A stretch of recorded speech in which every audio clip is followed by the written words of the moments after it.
Viking News Network. Welcome to the March episode of VNN. I'm Kirby Nelson. And I'm Caitlin Haugrud. Here at VNN, we have some exciting news. We have been nominated for not one, but 2 Crystal Pillow Awards from the Midwest Emmy Association. Colm Fitzsimmons and Zane Brzezowski have been nominated for their excellent work in their story, Spooky Basement. The rest of us were nominated for exceptional work in our November episode. We are extremely thankful for our nominations. The award ceremony is taking place April 12th in Bloomington, Minnesota. The warm weather of spring is on its way, and with that comes the summer season attire. We now go to Zane Brzezowski with a reminder of our school dress code policy. The Dress and Grooming section of the 2018-2019 PRHS Student Handbook states, students should use good judgment and wear appropriate clothing. Students should not dress in attire which creates a danger to health or safety, disrupts or potentially disrupts educational process, or violates community standards of decency. Staff members will enforce dress and appearance standards. Inappropriate student clothing includes clothing that is too revealing, tank tops of any kind, clothing that does not cover both shoulders, midriff, navel, or chest, clothing that does not cover undergarments, low-riding pants, undergarments that are worn as outer garments, clothing that exposes any cleavage, clothing that is shorter than 4 inches above the knee. Students may not wear clothing that disguises a student's appearance. This includes wearing a full or partial face mask, sunglasses, or wigs. Students may not wear any headgear. This includes, but is not limited to, caps, hats, headbands, bandanas, hoods, and do-rags. Backpacks must be kept in lockers and are not to be worn or carried around during the school day unless approved by the principal. Students may not wear any clothing that displays, suggests, or promotes profanity, obscenity, vulgarity, chemical use or chemical advertisement, inappropriate sexual behavior or sexually suggestive behavior, abusive, discriminatory, or racist or violent behavior, people or groups, or unhealthy lifestyles. The school dress code can be viewed on page 13 of the Student Handbook online. You can find this at the school's webpage. At Pelican Rapids, every year we have a word. This year's word is smile. But what does it mean? The SMILE campaign and what we are all about is all about servant leadership and creating opportunities in your life to help others out and create those special moments because we know that they do exist. SMILE stands for Special Moments in Life Exist. In the past years, the words have been Riser, Be, and Ignite. You can nominate someone who's special by filling out one of the many slips you can find around the school. So get out there and make people smile. Hey, did you hear about the contest? What contest? The reading contest. Oh yeah, now I know what you're talking about. The 7th grade won with 101,224 pages read out of almost 300,000 pages in the whole high school, with it going from January 13th to March 15th. The event was put together as a friendly competition between the grades by the English teachers. The quadratic formula is negative b plus or minus the square root of b squared minus 4ac all over 2a. What was that? You would know if you'd gone to state math. On March 11th, the math team went down to St. Paul to compete in the High School Mathematics League state meet. The mathletes took part in 2 individual events and 1 team test. Overall, the Vikings earned 9th place among Class A schools. Congratulations to the team and all the participants on a successful season. I'm so hungry. Isn't it crazy how much teenagers eat? Yeah, I've noticed that. Here is Crystal Diaz to show us how to make a tasty treat to get us through those hunger pains. Don't you guys hate it when there's nothing to eat? Well, I'm here to show you guys a great easy snack, Oreo truffles. You'll need a package of Oreos, half a block of cream cheese, and little mini chocolate chips. You'll need to throw in the Oreo cookies and the cream cheese into a mixer and mix them together until it looks like a big clump. After combining, form the mix into little balls and place onto parchment paper and refrigerate for 10 minutes. Start melting the chocolates while the truffles are cooling down. Once the 10 minutes are up, Dip them into the chocolate and let the chocolate harden, and enjoy. After a successful season with a record of 26-6, Matty Zeeble was sent to state for wrestling. This was his second consecutive year achieving this honor.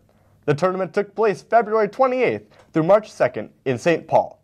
After winning his first match, Matty wrapped up his season with 2 unfortunate losses. Congratulations to Matty on an overall great season. Boys and girls basketball teams finished up their seasons this month. The girls basketball team went into the second round of sections and fell to the Ada Borup Cougars. The girls team did a phenomenal job this season with a 25-2 overall record. The boys basketball team also did well this season. They fell in the first round of sections to the Norman County East Titans. On March 14th, PRHS choirs held a successful concert. The 7th grade, 8th and 9th grade, Viking and Chamber Chorale choirs performed under the direction of Lori Pock. Viking and Chamber Chorale performed songs which they will also be singing when they travel to Florida. The Florida trip will take place at the end of March for grades 10 through 12.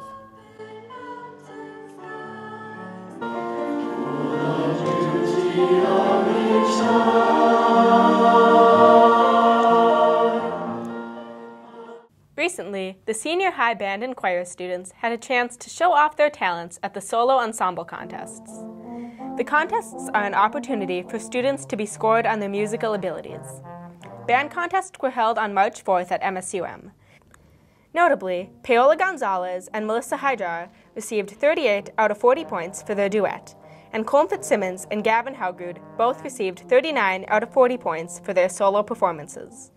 On a different note, choir contests took place on March 7th at MSUM. Out of the 6 performances, Tommy Talk, Alfredo Centeno, and myself received superior rankings. They will advance to state contests at M-State on May 5th.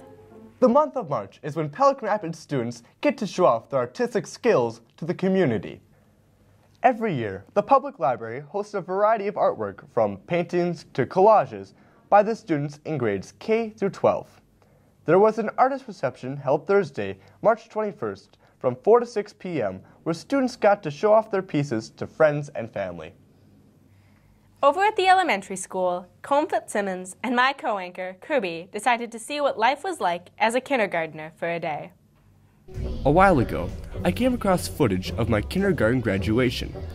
I tried to remember what it was like to be a kindergartner, but I couldn't remember.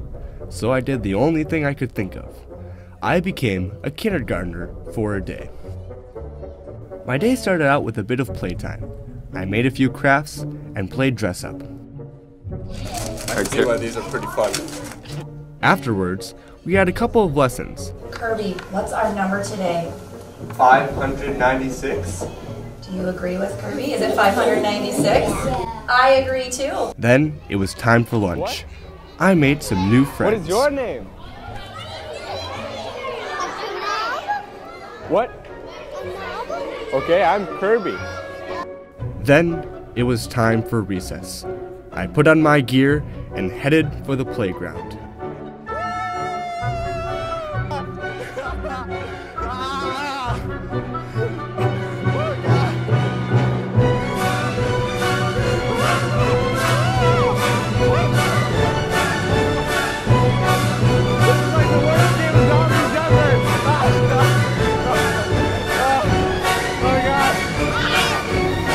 I've been immobilized. I have like 3 kindergartners around my ankles.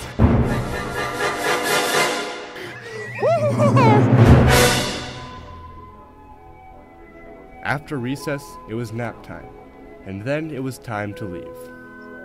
Now it's rest time. Afterwards, I realized that the best part of kindergarten was being a kid, and all the fun comes from doing what kids do. I forgot my backpack. If you are considering enrolling in the Viking Elementary Kindergarten program, you can apply immediately. Recently, an inspiration was lost in the Pelican Rapids community. Faith Westby sadly passed away Saturday, March 16th at St. Mary's Hospital. Here are Tucker Moss and Mackenzie Thornton with a memorial of her life. Faith was just 16 and was loved by the whole community. Many people have fond memories of Faith and were kind enough to share some. Whenever any of us came to their house, she'd be like, oh my gosh, Mom, oh my gosh, the breakfasts are here, oh my gosh, Mom, oh my gosh. And then she would run up and hug all of us, like big, huge hugs, like she's like the strongest person ever. Like you wouldn't expect that her hugs were that big. It was so cute. Well, whenever it was field day and Faith was like able to do it, like she wasn't hurt, she always just was like, we have to win this, doesn't matter. But our 6th grade year, she had like messed up her knee. And so she was in her wheelchair for that. And on the 1-lap run, we were gonna try and have her win, but then the wheels really couldn't push that well around the track. So for the 6th grade class, the 1-lap run ended up taking like 10 minutes. So this one time we were at Faith's Aunt Angie's making muffins, and I'll never forget, we had the batter all mixed up and she looked around and then dipped her finger in the batter and started to eat the batter, and then she got all embarrassed when she noticed that we all like saw that she ate the batter, and then we all started laughing, and like her laugh was always just so contagious, so it made everybody else laugh.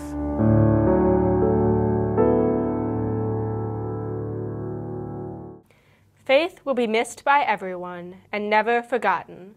Her spirit of friendship and perseverance will continue on in all of us. That wraps up another episode of Viking News Network. Thank you for joining us again, and make sure to catch us at the end of next month.